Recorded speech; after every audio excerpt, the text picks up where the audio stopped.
And we find ourselves actually standing shoulder to shoulder with Attorney Ben Crump, crisscrossing the country, addressing these issues. And of course, again, we find ourselves here today. There's a few things I want to say that really pinpoint and talk about or accentuate some of what has already been said. When I first saw the video, the thing that hit me most, and the thing that still hits me today, is how long will we ignore black pain? How long will we ignore black trauma? That is what America does continuously, right? It ignores black pain and it ignores black trauma. But when we talk about America, we have to talk about the institutions of America. Because we're just saying America's a big country, but there are institutions, there are corporations that make up America and that share and nurture the culture and environment of America, and Seaworld is one of those organizations. They nurture the culture of racism in America. They have an opportunity to respond and they fail to respond. Oftentimes when we're addressing these issues around the country, we're seeing adults, we're seeing teenagers who are murdered at the hands of the police. And as a result of that form of racism not being responded to, we now have to deal with the racism that our children, our most valuable resource, our youngest resource faces. It's as a result of negligence of America in many facets. Corporate negligence, political negligence, but today we stand to say that negligence can no longer continue. Amen. It can no longer continue. When this video first went viral, Seaworld immediately issued a response.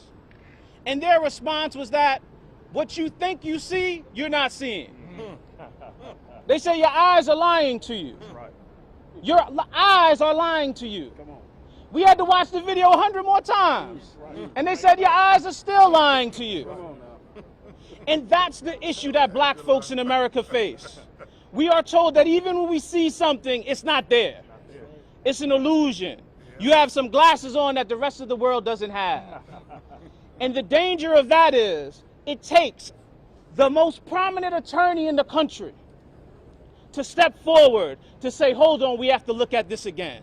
The most prominent attorney, not just any, the most prominent attorney in the country has to step forward and say, pay attention to this issue because no one will pay attention to it. And then you know what happened without anybody asking? Dozens of videos started to surface. Exactly. Not another video, not two videos, dozens of videos. Our inboxes were inundated by videos of folks saying, this happened to me. Yeah. I got calls from people saying, this happened to me too. Right. I stopped going to Seaworld because this happened to me too. Break it down. And we know that families told Seaworld when they were there, hey, something happened. Let me show you this video. And we know Seaworld was unresponsive then. My Lord. So we know we have a history. We often say a pattern and practice of unresponsiveness from Seaworld. What Seaworld did after dozens of videos surfaced, they said, hold on, wait, maybe what you're seeing is right. Maybe there's some truth to what you saw. And they issued another statement. And they said, you know what? We're going to take a look into this. We take these matters serious. But I want to say to Seaworld, issuing a statement is not taking these matters serious. The executives of Seaworld must come forward. They must release the names of the individuals who are behind the costumes, let us know how they're going to hold them accountable, and let us know their plan for moving forward so that this doesn't happen again. Not only must Seaworld address this family, there are dozens of families, potentially hundreds of individuals who've experienced racism at the hands of Seaworld, at Sesame Place. And Seaworld doesn't just own Sesame Place. There are at least 12 other entertainment parks they own. So we wonder, how long has this continued? How many people have been impacted?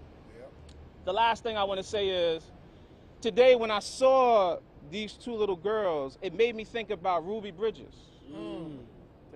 It made me think about Ruby Bridges, a black girl that had to integrate schools in the South, in America. And every time I saw the Ruby Bridges story, I used to think about what kind of impact does this have on her? What kind of impact does this have on our children? What do our children have to take through the rest of their life, this kind of trauma, this kind of baggage, because America refuses to do the right thing, not for adults, but for children.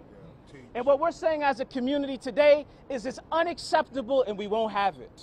And we will do whatever we have to do from today and this day forward to hold America and Seaworld accountable. Until freedom, we stand with Attorney Crump, Attorney Lamar, and the family. We're with y'all for the long haul. Thank y'all. Thank y'all. Thank you, bro. Thank y'all.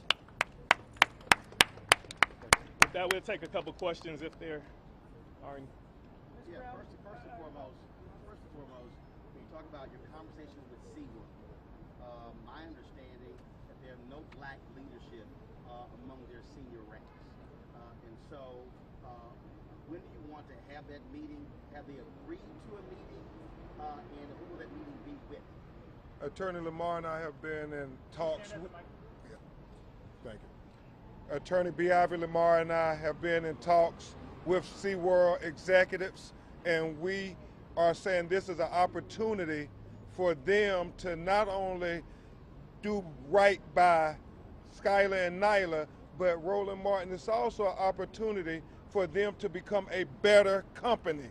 Right. And so hopefully they will look at this moment, this painful moment, and try to turn it into something powerful, not only for the black community, but for their company. And they need to look and see if there's diversity, equity at the highest levels of the company, so they can be respectful of all the children that visit their parks. It was profound what Attorney Angelo just said about Ruby Bridges, because we have hundreds of Ruby Bridges coming through Seaworld. We have other cases where they brought in, like Airbnb, Uber, other companies, where they brought in someone who a civil rights audit of the company top to bottom. Is that one of the things that you want to happen with Seaworld? I'll say this and then I'll let Attorney Lamar respond. I know him, Tanya, and I are working with Until Freedom, and they are a young, powerful civil rights organization that we want to have at the table to talk about how we prevent this from ever happening again, how we prevent Robin or any other black parent out there having to tell a 6-year-old that, baby, you did nothing wrong. That person was sick, and racism is a sickness. That's what we're trying to prevent. Thank you, Roland. Any, Bianca, do you have anything on that? Oh, no. Going to a park like this, it's expensive. It's an event that you're probably prepared for, and everybody uses the anticipation about it. And then there's disappointment. Could you tell us a little bit about that? Well, no one wants to go to a park and spend hundreds of dollars to make sure their kids have fun, and then for them to be disappointed. So, along with me being, upset, my main focus was the embarrassment and racism that the kids felt. So at the time that it happened, my first thought wasn't, hey, I came here and I spent how much ever dollars in this place. It was, let me speak to someone, because we need to address the fact that my kids were just ignored. Just quickly, Until Freedom has issued an advisory against Seaworld, and we will be, against Sesame Place, excuse me, and we will be issuing an advisory against Seaworld. That speaks specifically to some of our demands and what we'd like to see from them, so be on the lookout for that as well. Last question. If not, Attorney Lamar and Tanya Wiley will be giving updates. We are engaged with counsel.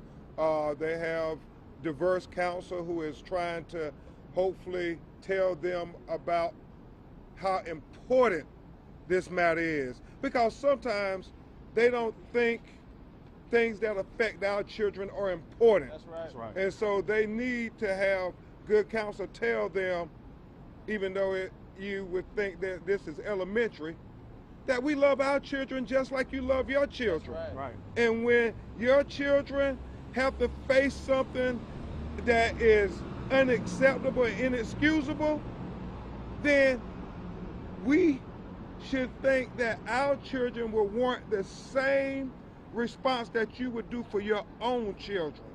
And so, Seaworld, I want to believe your executives will respect what happened to these children by what your employer did. There's this concept in the law, you can't get the benefit without having the liability. That's right. Well, you get the benefit of Ms. Brown and others paying hundreds of dollars. And like Attorney Lamar said, if you don't respect our black children, do not expect our black dollars. That's right. Attorney Lamar, you said you've got other videos. How many other parents have reached out to you since this I would say at this point we received about 150 families reach out that have been patrons of Sesame Place, whether in recent weeks, recent months, or even years. We've also received copies of emails of this same complaint being made to Sesame Place about their characters' conduct. So again, they have been put on notice well before last Saturday. That's correct. So again, that is one of the reasons why we are taking it seriously, and it doesn't go away with an apology or 3 apologies that's issued in 5 days. So again, we want action at this point. And we will say in conclusion, this is an opportunity for Seaworld and Sesame Place to finish how this story ends. Right. It is in their corner to decide, will this be a win for this family and the community, and a win for their corporation. We should try to hold hands together and navigate this landmine, or we will have to take a stand. And there's no question where we stand, and B. Ivory Lamar and I have communicated this to them. We stand for our children. That's right. Unapologetically. Unapologetic. Thank you all. Excellent job. Excellent.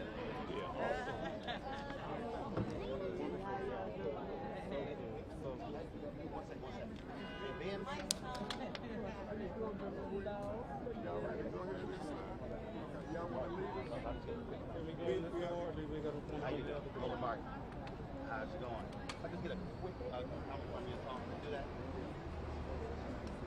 Girls over? Then you pick up one girl. You get on.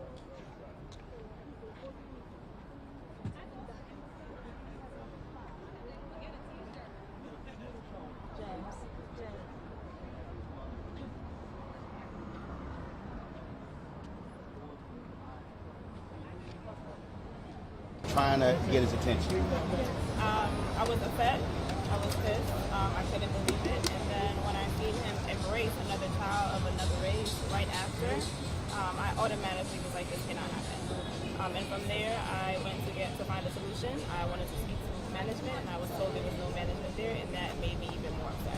Was this the first time you had gone to the park with him? That was my first time at the park with him, yes. And had you heard about it before? What made you want to take him there? Was it because of something you heard about the park experience? Well, all kids love, Sesame Street characters, but I was actually there to celebrate someone's birthday, and that's why we were all there. But the kids should have never experienced that. And what was the conversation like when you get to explain to them what just happened? It's a conversation Black parents don't want to have. With the children? Yeah. You just explain to them that you didn't do anything wrong, because they want to know what did they do. You did nothing wrong. You continue to be the beautiful, innocent children that you are. There are bad people in this world, but we will not be like those people. And I'm gonna get answers for my children. How do you feel with so many folks, celebrities, just regular ordinary people who've been retweeting, who've been commenting, who've been standing with you as a result of what happened? I'm very grateful for it. I appreciate it. The kids definitely deserve to see the love and support after everything that has happened, so I'm grateful for it. And because of that conversation, now other parents who felt the same way I felt that day are able to tell their story. All right, I appreciate it. Thank you. Thank you, Roland Moore. Thank you.